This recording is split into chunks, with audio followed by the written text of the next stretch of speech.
بنا کے مرزا غلام نے قادیانی نے جب نبوت کا اعلان کیا، اس میں حنفیوں میں، شافعیوں میں، حنبلیوں میں، پھر اہل حدیث والوں میں، پھر دیوبندیوں میں، بریلویوں میں، پھر جماعت اسلامی والوں میں، ان میں جو آپس میں اختلافات ہوئے، انہوں نے کتابیں بھر دی چھاپ چھاپ کے، ان کتابوں کی سی ڈی بنائی، ان پر قدم رکھتا ہوا نعوذ باللہ جھوٹی نبوت پڑھی اس کی صرف اس میں تو طاقت ہی نہیں، دم ہی نہیں، وسائل ہی نہیں، استطاعت ہی نہیں رکھتے ہیں، اس قابل ہی نہیں کہ وہ پہنچ سکے اس مقام تک مقابلے کے لیے۔ ہم نے ان کو سی ڈی بنا تو بہت سارے لوگ کہتے ہیں کہ نبی علیہ السلام کے پاس علم غیب تھا یا نہیں تھا۔ میں فتویٰ نہیں دے رہا ہوں، آپ کو مشورہ دے رہا ہوں، صرف مشورہ دے رہا ہوں، یہ مسئلہ بھی نہیں سمجھا رہا، مشورہ دے رہا ہوں۔ ہر چیز کا ایک دائرہ ہے، یہ لاؤڈ اسپیکر چل رہا ہے نا، اس کا دائرہ ہے، اس وقت یہ بس اتنے لوگ اس کو سن رہے ہیں۔ میں چاہوں کہ پورا بنگلور اس مائک سے سن لے تو نہیں سن سکتے، پھر مجھے انٹرنیٹ کے ذریعے تار لگانی ہوگی تو وہ دور تک جائے گا۔ اس کا دائرہ وہ بھی محمد وہیں تک جائے گا جن لوگوں کو خبر ہوگی۔ تھانے دار ہوتا ہے نا، ایس ایچ او، اس کا دائرہ، شہر کا کپتان ہوتا ہے پولیس، اس کا بھی ایک دائرہ، وہ اپنے علاقے سے باہر کچھ نہیں کرتا۔ ہر بندے کی ایک حیثیت، ہمارا بھی کوئی دائرہ ہوگا کہ ہم بنا لگام کے گھوڑے، ہماری بھی کوئی اوقات ہے نا، کوئی حیثیت ہے ہماری، کتنی ہے، کس حد تک ہم جا سکتے ہیں۔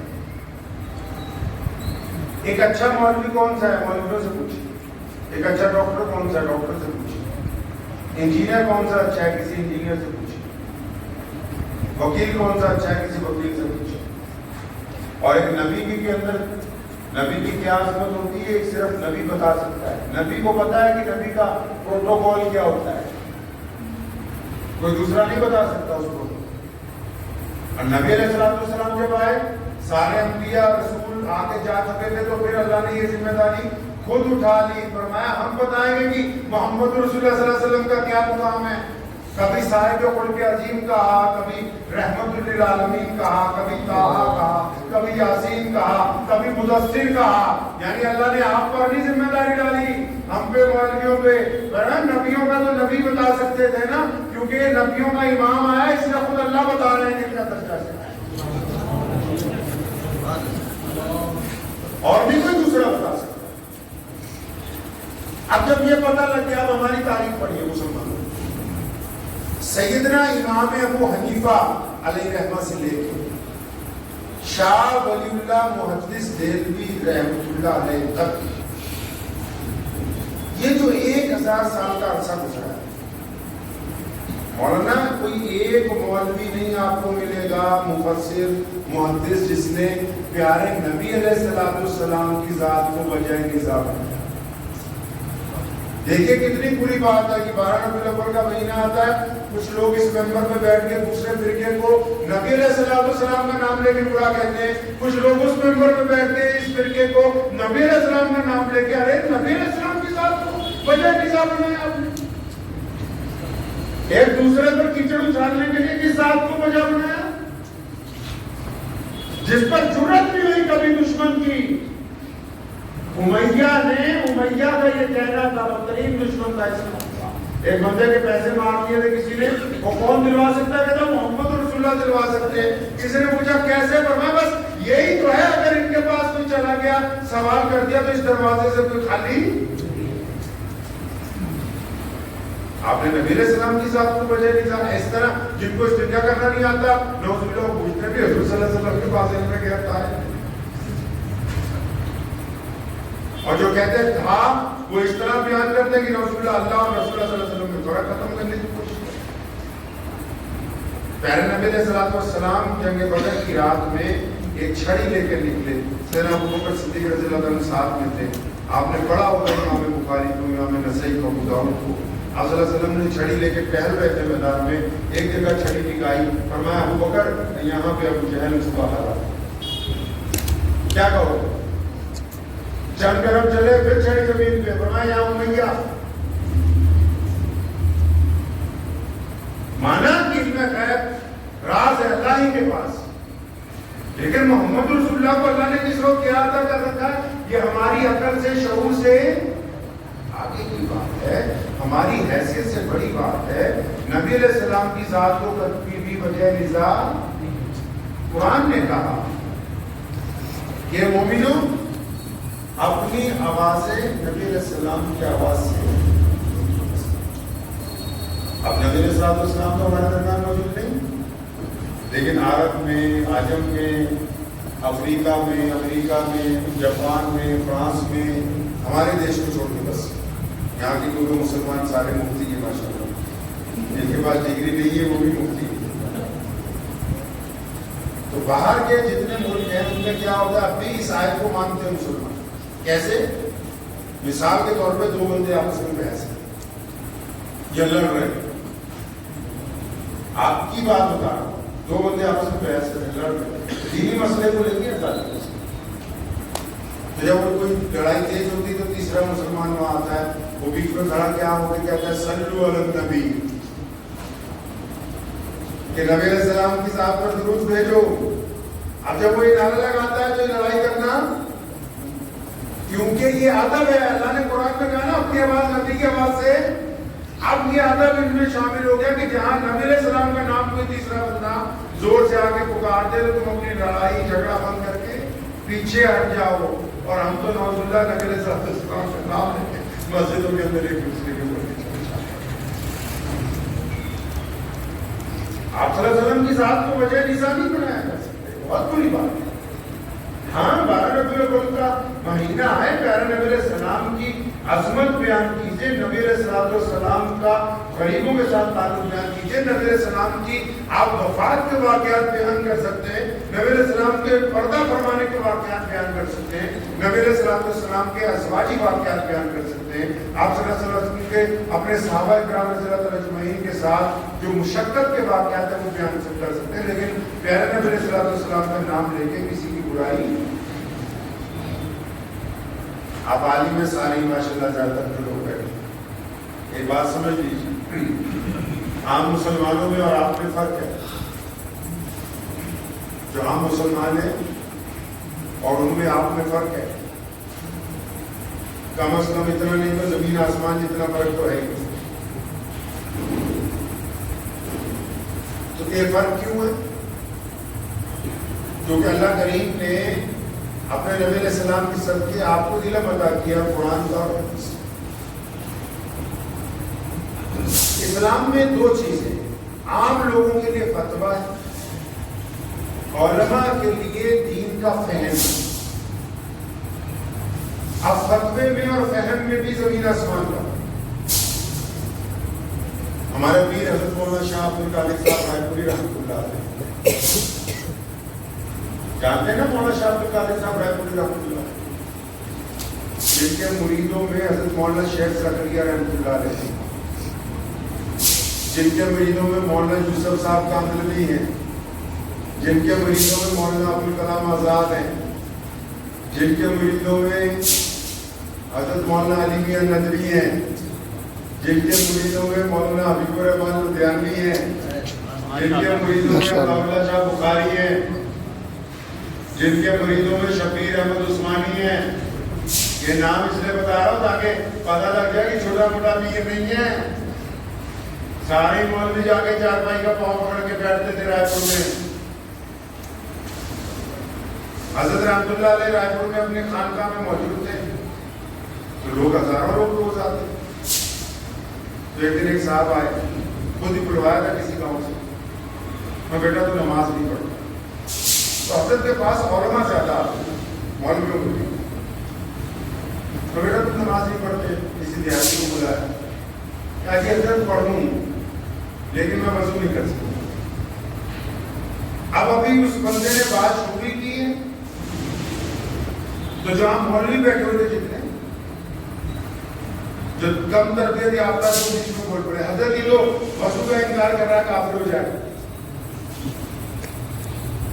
نماز نہیں ہو سکتی۔ تو حضرت نے فرمایا مولویوں سے کہ بھائی یہ تمہارے پاس آیا کہ میرے پاس آیا؟ حضرت آپ کے پاس آیا. تو پھر اس کی طرف متوجہ ہوئے. فرمایا وعدہ کر لیں نماز 5 وقت پڑھنی میرے ساتھ. حضرت بات آیا لیکن وضو نہیں ہوگا. کوئی بات نہیں. ظہر میں وعدہ ہوا, عصر بنا وضو کے پڑھی, مغرب بنا وضو کے پڑھی, عشاء میں وہ وضو خانے پہ بیٹھا وضو کر رہا تھا. اب کسی صاحب نے پوچھا کہ بھائی تو حضرت کو کہتا تھا میں وضو کروں گا ہی نہیں. تو کہنے لگا میرے دل میں خیال آیا کہ جب پڑھنی ہے تو وضو کر کے ہی پڑھ لیا کرو. یہ علماء کا فہم ہے. نبی علیہ السلام کے پاس ایک سردار آیا قبیلے کا, چودھری تھا, بڑا آدمی تھا. یا رسول اللہ میں بھی چاہتا ہوں صلی اللہ علیہ وسلم کہ مسلمان ہو جاؤں, لیکن میں نہ شراب چھوڑ سکتا ہوں, نہ جھوٹ بولنا چھوڑ سکتا ہوں, نہ چوری کرنا چھوڑ سکتا ہوں, نہ زنا کرنا چھوڑ سکتا ہوں. لیکن ہاں اگر کچھ رعایت آپ کر دیں تو میں کسی ایک گناہ کو چھوڑ سکتا ہوں. پیارے پیغمبر علیہ السلام نے کیا فرمایا کہ وعدہ کر لیں کہ آج کے بعد جھوٹ. نبی علیہ السلام کے وارث ہیں نا جو ائمہ ہیں, انبیاء کے وارث ہیں نا, یہ وارثوں کو تو اس تعلیم کو یاد رکھنا ہے. ہم کس طرح کسی کو دوڑا سکتے ہیں, مسجد سے باہر نکال سکتے ہیں. جرا کرنی ہمارے مزاج میں نہیں ہے. عقیدے کو بچانے کے لیے احمد بن حنبل پھانسی پہ تو چڑھ سکتے ہیں, لیکن اس وقت جب عقیدے کو بچانے کی بات ہو, یہ نہیں کہ جو آپ کی صفوں کے لوگ ہیں, آپ کے درمیان میں رہنے والے لوگ ہیں, ان کو فروئی مسائل میں اس حد تک ان کے ساتھ شدت اختیار کی جائے کہ وہ مسجد کی صفوں سے نکل کے باہر نکلے. اب جب اس نے وعدہ کر دیا کہ میں ٹھیک ہے جھوٹ نہیں بولوں گا, مسجد نبوی سے نکلا تو لوگ پتہ لگ گیا کہ مسلمان ہو گیا, جھوٹ نہ بولنے کا وعدہ کر دیا. تو جب وہ زنا والی عورت کے پاس گیا, اس کو پتہ لگا تم مسلمان ہو گئے, مسلمان کو زنا نہیں کرتے. بالکل ٹھیک ہے, اگر مجھے کسی نے پوچھ لیا تو میں کیا بات کروں گا, کہوں گا کہ ہاں میں نے یہ گناہ کیا, آج کے بعد یہ بات نہیں. اس ایک وعدے کی وجہ سے سارے کے سارے گناہ سارے کے سارے. مولانا قاسم نانوتوی کے ساتھ رحمۃ اللہ علیہ کے متعلق لکھا ہے کہ دہلی کے سفر میں تھے تمام اکابرین, تو ان دنوں کیا تھا سفر, ایک گاؤں میں سے گزرے تو دیکھا مسجد ویران پر صفائی کی, مسجد کی اذان کی, کوئی نماز ہو گئی. بازار میں جا کے پوچھا, چھوٹا سا بازار تھا شاملی کے آس پاس کے کسی قصبے کا واقعہ, تو کوئی آتا نہیں نماز کے لیے. جو چودھری صاحب ہے جنہوں نے مسجد بنوائی کوئی نہیں آتا مجھے. چودھری صاحب کے گھر پہنچے شام کو, بھائی نماز کے لیے نہیں آتا, کیا بات ہے؟ وہ کہتے ہیں دیکھو جو صاف بات ہے, جو دیہاتی لوگ ہوتے ہیں کہ جی میں تو شرابی آدمی ہوں, تو میں تو آئی نہیں سکتا. تو فرمایا نہیں آنا پڑ گیا مسجد تک. اب اس سے وعدہ کر لیا کہ بھائی صبح, تو صبح اس نے اپنی بیوی کو کہا کہ چلو جانا ہی ہے, پہلی بار مسجد نہا دھو کے چلے جاتے ہیں. نہا دھو کے کپڑے پہنے مسجد میں پہنچا. اب جو علماء ہوتے ہیں, جو اللہ کے برگزیدہ بندے ہوتے ہیں, وہ صرف واعظ نہیں کرتے, وہ جب کسی کام کو کرتے ہیں تو پھر رات کو تہجد میں اٹھ کے اس کام کے لیے اپنے رب سے مانگتے ہیں. اس کے گھر ہوئے, وعدہ لے لیا صبح آئے گا, تو لیکن ساری رات حضرت جو ہے اللہ کے رسول سجدہ ریز رہے کہ الہ العالمین ہم نے ظاہری طور پر اپنا کام کر دیا ہے, دل بدلنا تو صرف آپ کی ذات کا کام ہے, ہم اپنا کام کر چکے, اب آپ اپنا کام مکمل کریں. اس بات کو ذہن نشین رکھیں, جو علماء ہیں اللہ نے ان کو فہم عطا کیا, یہ دین کو اپنے انداز کے ساتھ قائم کر سکتے ہیں. ایک خطرناک بات آپ کو بتا دو, صرف مرکزوں کو سمجھ آئے گی. مسلک جو تھے وہ ہمارے اکابرین نے بنائے, امام ابو حنیفہ نے بھی بنایا, احمد بن حنبل نے بھی بنائے, مولانا قاسم نانوتوی کی طرف سے بھی بنا, مولانا احمد رضا خان بریلوی رحمۃ اللہ علیہ کی طرف سے بھی بنا, لوگوں نے بنائے. لیکن ان تمام اکابرین کا مقصد یہ تھا کہ ہم اللہ کے بندوں کو رسول اللہ کی اطاعت میں لے کے آئیں. کسی کا بھی مقصد غلط نہیں. یہ بنائے کس لیے تھے؟ تاکہ اللہ کے بندے نبی علیہ السلام کی اطاعت میں. اور اب یہ حالت ہو گئی ہے اب یہ مسلک اسلام سے باہر نکلنے کی سیڑھیاں بنتے جا رہی ہیں. سمجھنے بات کو؟ ایک سادہ مسلمان ہے، وہ پہلے ایک مسلک میں جائے گا، روز فروئی مسائل کے اوپر بحث، مجھے اتنی بدلی ہونی چاہیے، داڑھی اتنی لمبی ہونی چاہیے، پجامہ یہاں نہیں وہاں ہونا چاہیے، نہ آپ یہاں نہیں یہاں وہاں نہیں، فروئی مسائل میں جائے گا ایک مسلک.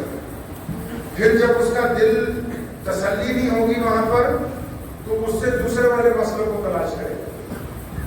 اس مسلک سے کود کے دوسری سیڑھی پہ چڑھ جائے گا. ہاں بولے کہ یہاں گنجائش ہے کہ صحابہ کرام کی زندگی پہ ڈسکس ہو سکتی ہے، نعوذ باللہ حضور صلی اللہ علیہ وسلم کی زندگی پہ ڈسکس ہو سکتی ہے فلاں. اب وہاں بحث مباحثہ شروع ہوگا، وہ اس لیے تاکہ میں دوسرے کو بتا سکوں بھائی مجھے زیادہ کرے تم سے زیادہ. اب جب وہاں بھی ایک دو سال میں دل بھر جائے گا، کود کے تیسرے مسلک میں جائے گا کہ یہاں ذرا زیادہ گنجائش ہے اپنی ہیکڑی مارنے کی. اب جب تیسرے میں جائے گا، جب کھل کے نعوذ باللہ تنقیدی پہلوؤں پر گفتگو ہوگی تو آخر پھر یا تو وہ قادیانی بنے گا یا کسی اور جگہ جائے گا، اسلام سے